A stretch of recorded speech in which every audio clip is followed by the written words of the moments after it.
Nell'anno 2012, fortemente voluta dalla direzione generale dell'azienda ULSS locale e supportata dai Lions Club di Campo San Piero, nasce la Culla per la Vita.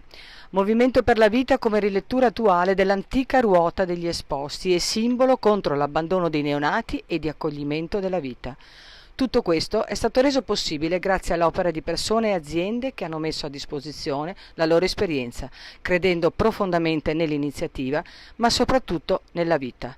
E ancora oggi questa culla è a disposizione nel territorio del Campo San Pierese per l'ULSS 6 Euganea, una culla dotata di termoculla che consente il mantenimento della temperatura corporea del bambino eventualmente deposto, una telecamera che rileva il movimento e attiva eventualmente un secondo allarme in loco e l'allarme principale che viene attivato qualora venisse inserito il bambino. L'allarme è sottoposto a quotidiana verifica da parte degli operatori della squadra di sicurezza dell'azienda ULSS 6 Euganea, dei servizi tecnici,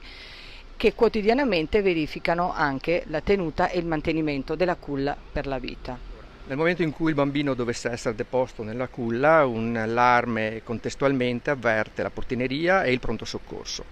In questo caso, previa allerta del 118, con l'ambulanza si viene in questo luogo e poi si preleva il bambino viene portato poi in pronto soccorso e verrà immediatamente avvertito e consultato il pediatra di turno che verrà a verificare le condizioni del bambino e soprattutto la presa in carico per le cure eventuali che il bambino necessiti.